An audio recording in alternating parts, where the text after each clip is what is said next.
एक कथा आती है कि एक बार श्रीमन नारायण भगवान अपने वैकुंठ क्षेत्र में शेष नाग पर पौड़े नेत्र बंद करके चिंतन कर रहे थे, और तभी चिंतन करते करते उनको दर्शन कैसा हुआ? आहा, जटाजूट पर सुंदर रुद्राक्ष लपेटे हुए बाल चंद्रमा विराजमान है, गंगा जी प्रवाहित हो रही हैं, त्रिनेत्र हैं, त्रिपुंड लगाया हुआ है, जटाएं बिखरी हुई हैं, नीलकंठ है, गौर वर्ण है। एक बात याद रखिएगा, महादेव का स्वरूप कैसा है? गौर वर्ण के हैं श्री महादेव। और एक जगह नहीं, अनेक जगह इसका प्रमाण दिया गया। कर्पूर गौरम करुणावतारम। सामान्य गोरे भी नहीं है, कर्पूर गौरम, कपूर जैसे गोरे हैं। और यहां पे देखो, यहां पे क्या लिखे? कुंद इंदु समदेह। बिल्कुल श्वेत पुष्प के भांति महादेव का स्वरूप है। ध्याये नित्यम महेशम रजत गिरिनिभम। रजत किसको कहते हैं? चांदी को। चांदी के पर्वत के समान चमकते हैं श्री महादेव। यानी कि महादेव का स्वरूप कैसा है? गोरे हैं महादेव। श्याम वर्ण, नील वर्ण, कहीं होगा उसका वर्णन आदि आदि हो तो हो, पर अगर एक बात आपकी स्थिति बताता है, अगर आप बहुत भजन करते हैं, बहुत कथा सुनते हैं, सत्संग करते हैं, तो आपका भजन, आपकी कथा, आपका सत्संग, ये कितना फल रहा है, ये आपके स्वप्न की स्थिति से पता चलेगा। किस प्रकार के स्वप्न आपको आते हैं? स्वप्न में यदि भूत दिख रहे हैं, प्रेत दिख रहे हैं, स्वप्न में यदि आपको सर्प दिख रहे हैं, सर्प में मरे हुए लोग दिख रहे हैं, स्वप्न में बिना सर वाले लोग दिख रहे हैं, तो इसका मतलब क्या है? कहीं ना कहीं क्रोध, कहीं ना कहीं काम, कहीं ना कहीं लोभ, मोह, ईर्ष्या, द्वेष, ये जितने भी संसार के विषय भोग हैं, इन सब की मात्रा आपके चित्त में बहुत ज्यादा बढ़ गई है। इसलिए स्वप्न की स्थिति में आपको दूषित दर्शन हो रहा है। आपका भजन बढ़ेगा, आपका सत्संग बढ़ेगा, तो आपको स्वप्न में या तो नाम सुनाई देगा, लीला दिखाई देगी, धाम का दर्शन होगा। हम कह रहे हैं प्रत्यक्ष ठाकुर जी ना दिखें, लेकिन धाम दिखेगा, वृंदावन दिखेगा, रामेश्वरम दिखेगा, हमारे श्री रंगनाथ भगवान दिखेंगे, गोवर्धन दिखेंगे, बद्रीनाथ दिखेंगे। प्रत्यक्ष ठाकुर जी ना दिखें, धाम दिख रहा है, इसका मतलब आपका भजन, आपका सत्संग फल रहा है। स्वप्न में धाम भी नहीं दिख रहा, लेकिन भगवत भजन करने वाला कोई वैष्णव दिखाई दे रहा है, कोई कथाकार दिखाई दे रहे हैं, कोई संत दिखाई दे रहे हैं, कोई भजनानंदी महात्मा दिखाई दे रहे हैं, तो भी समझो कि आपका भजन फल रहा है। शुभ आयुध दिखाई दे रहे हैं, ठाकुर जी का त्रिशूल दिखाई दे रहा है, महादेव का, भगवान की श्रृंगी दिखाई दे रही है, बालकृष्ण प्रभु की वंशी दिखाई दे रही है, ये आयुध दिखाई दे रहे हैं, या भगवान के शुभ चिन्ह दिखाई दे रहे हैं, तो भी आपका भजन फल रहा है। और पीत वर्ण दिखाई दे रहा है, पीला रंग, श्याम वर्ण दिखाई दे रहा है। इन वर्णों से भी शुभ संकेत पता किया जा सकता है कि आप ठाकुर जी के भजन में रत हो चुके हो। और जहां भय हो, जहां भयभीतता का अनुभव होता हो, जहां पर वो दिखता हो जो नहीं दिखना चाहिए, यह भी आपकी मन की स्थिति बताता है कि आप कितने पानी में हो। इसलिए स्वप्न मिथ्या नहीं होते। महादेव बोले हमने तो स्वप्न में देखा कि आप हमसे मिलने आ रहे हो। भगवान बोले हमने भी देखा कि आप हमसे मिलने आ रहे हो, हमसे तो रहा नहीं का, हम भी दौड़े। महादेव बोले हमसे भी नहीं रहा, हम भी दौड़े। दोनों ने परस्पर आपस में चर्चा की। महादेव और नारायण इतना प्रेम करते हैं एक दूसरे से। तुरंत भगवान ने हाथ पकड़ा और कहा चलो थोड़ी देर मानसरोवर में क्रीड़ा करते हैं। और ठाकुर जी और महादेव दोनों मानसरोवर में गए और मानसरोवर में थोड़ी देर तैरने लगे, थोड़ी देर जल उछालने लगे। कभी कोई क्रीड़ा करें, जल क्रीड़ा दोनों करने लगे। वर्णन करते हैं कि जल क्रीड़ा करते करते करते करते करते हजारों लाखों वर्ष बीत गए, ना भूख लगी, ना प्यास लगी, ना निद्रा आई, और दोनों पृथ्वी के संचालन करता एक दूसरे के साथ क्रीड़ा में लगे हैं। ब्रह्मा जी ये लीला देख करके बोलने लगे हो गया काम, पृथ्वी का पालन संहार उत्पन्न करने वाले दोनों क्रीड़ा में व्यस्त हो गए हैं। अब इस सृष्टि का कल्याण कैसे होगा?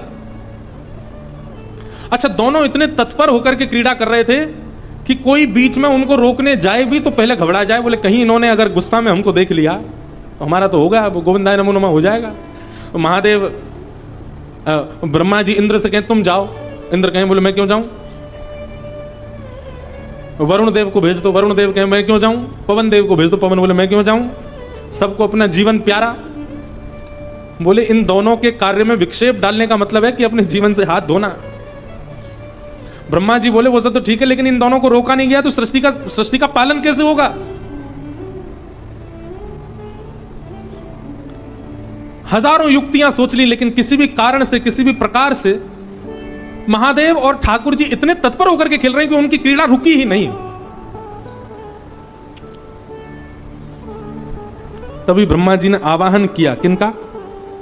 कपीश्वर हनुमान जी का। अनंत बलवंत श्री हनुमान जी महाराज का स्मरण किया, बोले आप ही कुछ करो, आप में बुद्धि विवेक दोनों विद्यमान है, आप ही बताओ कैसे रुकेंगे दोनों, इन दोनों का रुकना आवश्यक है। हनुमान जी महाराज ने जब दोनों की तत्परता को देखा तो ब्रह्मा जी से बोले खेलने दो ना, इतने आनंद में तो लग रहे हैं। बोले वो तो ठीक है, एक आध 2-4 दिन खेलें, ठीक है, लाख साल हो गए, लाखों वर्ष बीत गए, इनका खेल ही पूरा नहीं हो रहा है, अब तो इनका खेल यहीं विश्राम होना चाहिए। हनुमान जी महाराज बोले इन दोनों को एक ही कारण से रोका जा सकता है, क्या? ऐसा कुछ किया जाए जो इन दोनों को ही अति प्रिय है। बहुत ध्यान से सुनिएगा। हनुमान जी महाराज बोले महादेव को अति प्रिय है राम नाम। यदि कोई एक बार राम कहता है तो कहते हैं कि महादेव अपनी पदवी छोड़ करके दौड़ करके जाते हैं, और जब तक मुख से मां निकलता है तब तक महादेव सामने आकर के सुन लेते हैं, इतना प्रिय है राम नाम। और उतना ही प्रिय राम नाम भगवान नारायण को भी है, नारायण को भी राम नाम बहुत प्रिय है। सब देवता हनुमान जी के सामने बैठ करके बोले शंकर जी को राम नाम प्रिय है, ये सुनकर के तो हमको ज्यादा आश्चर्य नहीं हुआ, ये तो बात सिद्ध ही है, पर नारायण भगवान तो स्वयं राम ही है, उनको राम नाम प्रिय क्यों है? नारायण भगवान को राम नाम प्रिय क्यों है? को प्राप्त किया, इसी नाम के आश्रय से ध्रुव ने इनको प्राप्त किया, इसी नाम के आश्रय से गोस्वामी तुलसीदास जी इनको प्राप्त करेंगे। भगवान कहते हैं कि बिना नाम आश्रय के भक्त मेरे समीप नहीं आ सकते, इसलिए भगवान को अपना नाम ही बहुत प्रिय है। क्यों? ये नाम ही सबको समेट समेट करके मेरे पास लेके आता है, इसलिए ठाकुर जी को अपना ही नाम बहुत प्रिय है। एक व्यक्ति ने मुझसे प्रश्न किया, बोले महाराज जी दुनिया के लोग राम जी के सामने ही जाके चिल्लाते हैं जय जय श्री राम, राम जी को अच्छा लगता होगा? उन्हीं का नाम उन्हीं के सामने जाकर के चिल्लाने से राम जी को प्रिय लगता होगा? कि मेरे चरणों का आश्रय प्रदान किया, इसलिए मुझे मेरा ही नाम बहुत प्रिय है। हनुमान जी महाराज बोले राम महादेव को भी प्रिय है और राम नारायण को भी प्रिय है। और तुरंत हनुमान जी महाराज ने अपने हाथ में करताल धारण करी, और करताल धारण करके श्री हनुमान जी महाराज ऊर्ध्वबाहु होकर के मानसरोवर पर राम नाम संकीर्तन करने लगे। श्री राम जय राम जय जय राम, श्री राम जय राम जय जय राम, श्री राम जय राम जय जय राम, श्री राम जय राम जय जय राम, श्री राम जय राम जय जय राम, श्री राम जय राम जय जय राम, श्री राम जय राम जय जय राम, श्री राम जय राम जय जय राम। इस प्रकृति ब्रह्मांड में सबको प्रिय लगने वाला यदि नाम कोई है तो वो है राम नाम। ये नारायण को भी प्रिय है, ये महादेव को भी प्रिय है, ये सनकादिकों को भी प्रिय है, ये हनुमान जी को भी प्रिय है, जगदम्बा पराम्बा श्री सीता जी को भी प्रिय है, श्री लक्ष्मण जी को प्रिय है, भरत जी को प्रिय है। अरे भैया और कहां तक कहूं, ये राम नाम हमारे वृंदावन बिहारी लाल को भी प्रिय है और श्री किशोरी जी को भी प्रिय है, अति प्रिय है राम नाम। वृंदावन में भी जब कोई राम कहता है तो राम शब्द में दोनों युगल प्रकट हो जाते हैं। रा कहते ही श्री किशोरी जी राधा और मां कहते ही माधव। राम जब आप कहते हैं तो एक प्रकार से आपका युगल नाम संकीर्तन हो जाता है, इसलिए राम नाम सबको प्रिय है।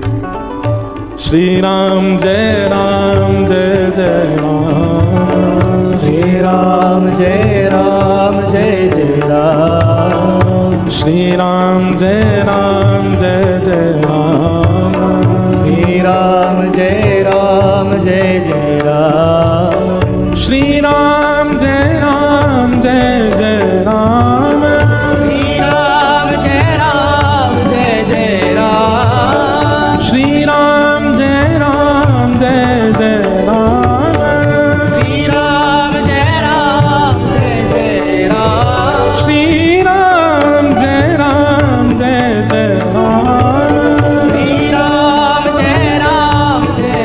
राम, श्री राम जय राम जय जय राम, श्री राम जय राम जय जय राम। वंदौ नाम राम रघुवर के, वंदौ नाम राम रघुवर, गोस्वामी तुलसीदास जी महाराज वंदौ नाम राम रघुवर को, वंदौ नाम राम रघुवर कर को हेतु महामंत्र जोई जपत महेशु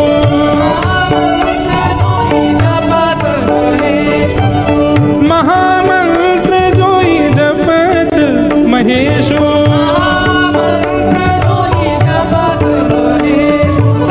काशी मुक्ति हेतु उपदेशु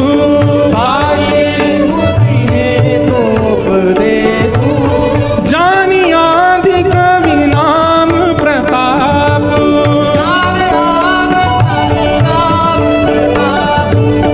भयउ सुथ करी उलटा जापू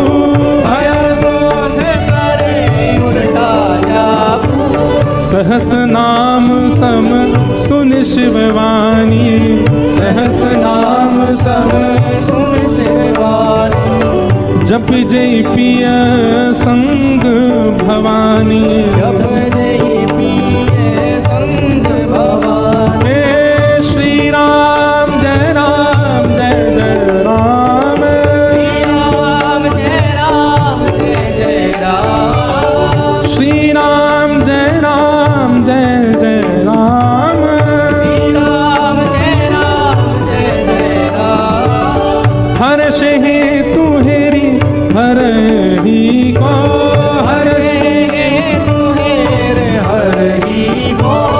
किए भूषण तिय भूषण ती को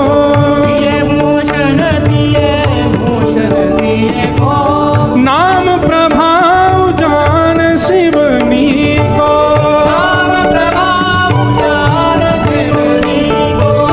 कालकूट फलु दीन अमी को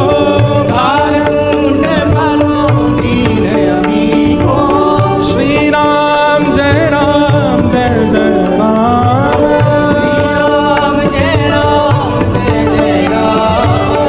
श्री राम जय राम जय जय राम श्री राम जय राम जय जय राम नाम राम से बड़ा राम का नाम। जैसे ही हनुमान जी महाराज ने मान सरोवर पर बैठ करके नाम का गुणगान गाना प्रारंभ किया, राम नाम की ध्वनि को प्रारंभ किया करने लगे, और वही राम नाम जब नारायण भगवान ने श्रवण किया नित्य बंद हो गए, और उस नाम के सहारे चरणों को प्राप्त करने वाले समस्त भक्तों का चिंतन नारायण भगवान के चित्त में प्रकट हो गया। उनकी क्रीड़ा भी वहीं विराजमान हो गई। तुरंत निकल करके बाहर आए, सब भक्तों का चिंतन करके भाव विह्वल भगवान हो गए। मेरी सबरी कहाँ है, मेरा विभीषण कहाँ है, मेरे हनुमान कहाँ है, मेरे कपिध्वज कहाँ है, मेरे कपीश्वर कहाँ है। और उस नाम के प्रभाव से लाखों वर्षों से चली आ रही वो क्रीड़ा वहीं विराजमान हो गई। सब देवताओं ने हनुमान जी को प्रणाम किया। हनुमान जी महाराज बोले हमें प्रणाम मत करो, प्रणाम करना है तो राम के नाम को प्रणाम करो, नाम को वंदन करो। भैया सही बात तो ये है कि हम सीधे भगवान को जानना चाहते हैं, नाम का आश्रय हमने लिया नहीं है।